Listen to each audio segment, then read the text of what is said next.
10여 년 전 일본 오카야마 현에서 초등학생이 잔인하게 살해당했지만 실마리조차 없어 오랫동안 미제 사건으로 남았는데 18년 동안 미궁 속에 있던 이 사건의 범인으로 지목된 남자가 카메라를 향해 보인 미소 때문에 일본 열도가 충격에 휩싸였습니다. 범인을 잡을 수 있었던 결정적인 단서는 바로 특이한 범행 수법이었는데요. 그건 모든 피해자들의 복부를 했다는 거였죠. 2004년 9월 3일 다녀왔습니다. 15살 여중생이 방과 후 오카야마 현에 있는 자신의 집에 도착했던 시각은 오후 3시 35분이었습니다. 그런데 현관문이 열려 있어서 집에 누가 먼저 온 건가 생각했지만 정작 집안은 고요하기만 했죠. 분명 초등학생인 동생이 귀가를 하고 남은 시간이었는데 여중생은 동생이 또 학교에 오는 길에 친구들과 함께 다른 길로 샜구나 라는 생각을 하며 신발을 벗고 집 안으로 들어갔습니다.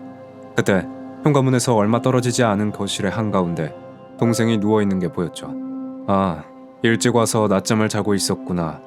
여중생은 동생에게 담이라도 덮어주기 위해 가까이 다가갔습니다. 그런데 미동도 없이 누워있는 동생에게 가까이 다가갈수록 뭔가 잘못되다는 기분이 엄습해왔고 동생의 배에 묻은 핏자국이 보였죠. 소스라치게 놀란 여중생은 곧장 어머니에게 전화를 걸었고 얼마 뒤 신고를 받은 구급차가 집에 도착했습니다. 그러나 동생은 여중생이 집에 도착하기 전에 복부에서 피를 많이 흘려 숨을 거둔 상태였죠. 죽은 동생의 이름은 츠시오 유코. 고작 9살밖에 안 된 동생을 대체 누가 살해한 걸까요? 사건이 발생하기 약 2시간 전 1시 45분에 유코의 어머니는 파트타임 일을 하기 위해 집을 나섰습니다. 그리고 10분 뒤에 택배기사가 집을 방문했는데 그때부터 이미 현관문은 열려있는 상태였죠. 기사는 택배를 현관 앞에 두고 떠난 뒤 곧장 방문 판매원이 찾아왔습니다. 판매원은 현관문이 열려있는 걸 보고 살짝 문을 연 뒤 그 안으로 사람이 있는지 살폈는데 인기척이 느껴지지 않자 그대로 떠났죠. 그리고 2시 40분 학급 회의를 마치고 친구와 함께 하교한 유코. 옆 골목에서 친구와 헤어진 뒤 유코는 집에서 500m 정도 떨어진 미용실에 들렀습니다. 그곳엔 귀여운 강아지가 있어서 동물을 좋아하는 유코는 종종 미용실에 들러 강아지와 놀다가 집으로 가곤 했죠. 그날도 유코는 미용실 앞에 묶인 강아지와 시간을 보내다 3시 5분쯤 다시 집으로 향했는데 천진한 아이는 전혀 모르고 있었습니다. 누군가 자신을 지켜보고 있었다는 걸 말이죠. 유코가 집에 도착한 걸로 추정되는 시간은 3시 15분. 그렇다면 범인이 아이를 살해한 건 유코의 언니가 집에 도착하기 전 고작 20분 남짓한 시간 동안 벌어진 겁니다. 20분 동안 집에 침입해 유코를 공격하고 모든 증거를 인멸한 뒤 소리소문 없이 사라진 거죠. 유코의 살인사건은 아주 오랫동안 풀리지 않는 미스터리로 남았습니다. 그런데 초등학생 여자아이가 복부를 공격당하는 사건은 여기서 끝이 아니었는데 2006년 9월 효고현 다스노 시내에서 학원이 끝나고 집으로 향하던 초등학교 4학년의 여자아이는 누군가 자신의 가방을 잡아채는 느낌을 받고 놀라 뒤로 돌았습니다. 그곳엔 키가 170 정도 되어 보이는 남자가 서 있었죠. 남자는 다시 배낭을 낚아채려는 듯 손을 뻗었고 아이는 거부하려고 했는데 그걸 본 남자는 무표정이었던 표정을 무섭게 굳히고 품 안에서 칼을 꺼내 아이를 찔렀습니다. 아이가 피를 흘리며 쓰러지자 그 모습을 가만히 지켜보던 범인은 한동안 그 자리에 못 박힌 것처럼 서 있다가 이내 현장을 벗어났죠. 그리고 2007년 10월 16일에는 아파! 오후 6시가 넘은 시각 카코가와 시내에 살고 있는 초등학생 유즈키는 학교 후 공원에서 친구들과 놀다가 귀가하던 도중 집 바로 앞에서 누군가에게 복부를 공격당했죠. 아프다고 소리치는 유즈키의 목소리를 듣고 가족이 집에서 나왔을 때 아이는 배를 움켜쥔 채 울고 있었고 유코처럼 배에서 피를 흘리고 있었습니다. 그런데 그렇게 정신이 혼미해지는 가운데 유즈키는 나이가 많은 남자가 자신을 공격했다고 말했죠. 일본 남부에선 여자아이들의 복부만 노리는 범인에 대한 이야기가 퍼져나갔습니다. 그리고 유코 사건이 벌어지고 18년 만에 그 윤곽이 보이기 시작했죠. 어린 여자아이가 피 흘리는 걸 보기 위해 살인을 저지르는 살인자의 정체가 말입니다. 2018년 5월 저는 일본 장기 미제 사건의 재수사가 시작됐다는 연락을 받고 자문을 하게 됐습니다. 그렇게 사건을 면밀히 재검토하게 됐는데요. 놀랍게도 당시 경찰이 의심했던 건 피해자인 9살 유코의 언니였죠. 이유는 유코가 집에 도착한 추정 시간과 시신을 최초로 발견한 시간이 고작 20분밖에 되지 않아서 목격자인 유코의 언니를 유력한 용의자로 생각했던 거였습니다. 하지만 그 이외에는 범행 동기라든지 자매가 살인을 저질렀다는 다른 증거는 존재하지 않았는데 그만큼 다른 용의자를 찾기 어려웠던 거죠. 그렇다면 범인은 가족 이외의 면식범이었을까요? 당시 담당 경찰관들이 사건 현장인 유코의 집에 강제 침입의 증거가 없는 것을 보고 면식범의 범행이란 가능성을 이야기했었지만 사건 당일 오전에 방문했던 방문 판매원의 증언을 보면 이미 현관문이 열려있는 상태였기에 범인이 쉽고 빠르게 집 안으로 들어갈 수 있었던 것으로 보였습니다. 사건은 뭐 하나 수사의 방향성을 잡을 결정적인 단서가 없는 것 같았는데 딱 하나 미심쩍은 목격자의 증언이 남아있었죠. 머리가 덥수룩한 남자가 아이들을 지켜보고 있더라고요. 그건 유코가 귀가했던 시간에 사건 현장에서 약 100m 정도 떨어진 곳에서 귀가 죽인 초등학생들을 보며 웃고 있는 수상한 남자를 목격했다는 증언이었습니다. 그 남자가 유코를 살해한 범인이었을까요? 그럼 범행 동기는 대체 무엇이었을까요? 저는 그 단서를 유코의 시신에 남아있던 흔적들에서 추측할 수 있었습니다. 유코의 가슴과 배엔 자상이 있었는데 이상하게도 급소를 노렸다거나 상처가 치명적일 정도로 깊지 않았죠.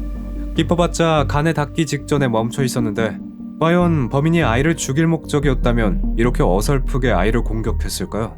그리고 목엔 숨통을 조른 것 같은 옅은 흔적도 나왔는데 범인은 반항하는 유코를 목 졸라 제압한 뒤 그저 아이가 고통받는 모습을 보기 위해 칼로 찌른 걸지도 모릅니다.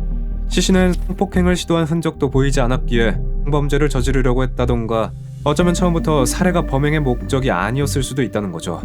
주로 이런 쾌락 추구형 범죄자는 쉽게 범죄를 멈추지 못하고 계속해서 비슷한 유형의 범죄를 저지르는데 그렇다면 유코를 해친 범인에게 당한 피해자가 전국에 어디에도 있을 수도 있었습니다. 저는 오카야마 현을 중심으로 초등학생 정도 나이의 여자아이를 대상으로 한 범죄를 조사했는데요. 그러던 중 효고현의 경찰로부터 특이한 이력을 가진 범죄자에 대한 정보를 얻게 됐죠. 2000년 3월 10대 소녀의 복부를 폭행하고 하복부를 강제로 만져 강제추행죄와 폭행죄로 체포됐고 2009년 9월 초등학생 여자아이의 복부를 주먹으로 폭행한 뒤 추가적으로 드라이버를 이용해 복부를 찔러 피해자가 전치 1개월의 부상을 입었습니다.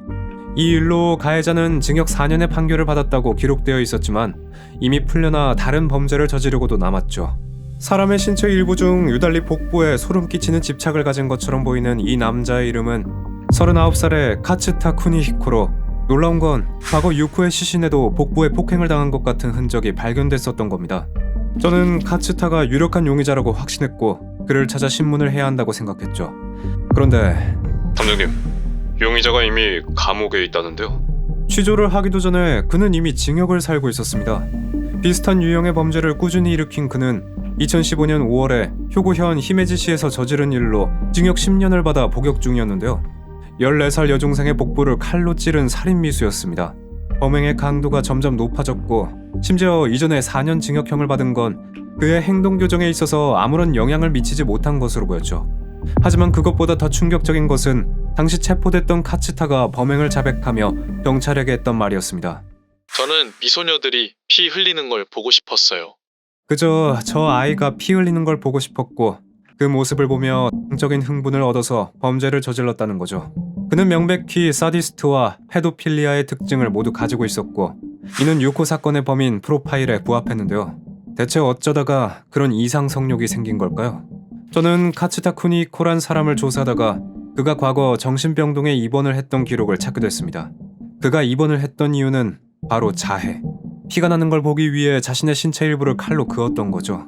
추측해보자면 처음엔 자신의 피를 보면서 적인 흥분을 해소해왔지만 피에 대한 욕망이 줄어들긴커녕 오히려 더 갈망하게 됐고 그 대상이 어린 여자아이들이 됐던 걸로 보였습니다.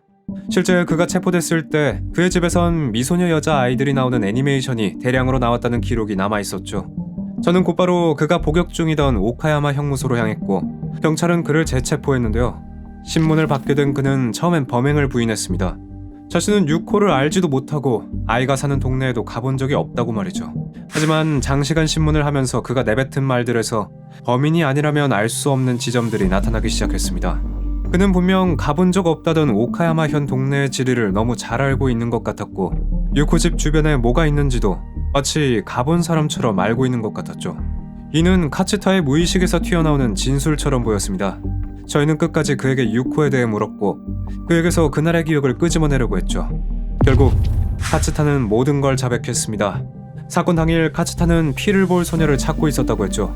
그렇게 자전거를 타고 한참을 달렸고 치야마시에 도착해 그곳에 있는 한 쇼핑몰에 자전거를 댄 뒤 초등학교 쪽으로 걸어가던 중 집으로 가고 있던 유코를 발견한 겁니다. 이때 저희는 그가 이미 유코의 이동 경로를 파악하고 있었다는 걸 알았는데 유코를 미행한 카츠타는 아이가 집에 들어가면서 현관문을 잠그지 않는 걸 알아챈 뒤 그것을 기회라고 여겼다고 했죠.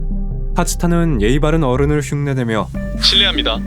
잠시 시간을 묻는 척 집 안으로 들어갔고 거실에 있던 유코를 발견하자마자 아이에게 달려들었다고 했습니다. 그때 유코가 소리를 지르자 조용히 시키기 위해 목을 졸랐고 가지고 있던 칼로 아이를 찔렀는데 그만 현장에서 유코가 즉사해버린 거죠. 카츠타는 유코가 죽은 걸 보고 무서워져서 그대로 도주했다고 말했습니다. 도망치면서 범행 도구인 칼을 버렸다고 했는데 정확히 어디에 버린지는 기억하지 못하다가 바다에 버렸다고 대답했죠. 처음엔 피를 흘리는 것만 보려고 했는데 아이가 죽자 두려움을 느꼈다니 과연 그때 그가 느꼈던 공포가 당시 유코가 느낀 공포보다 컸을까요? 카츠타의 자백을 토대로 검찰은 유코의 살인사건에 대해 그를 살인과 강제 외설치사 등의 혐의로 기소하기로 했습니다. 문제는 과거 정신병동에 입원했던 그의 병력인데 검찰 측에선 그의 책임 능력을 명확히 하기 위해 무려 4개월 반에 걸친 정신감정을 받게 했죠. 몇 달 뒤 저는 김영사를 통해 허무한 소식을 듣게 됐습니다.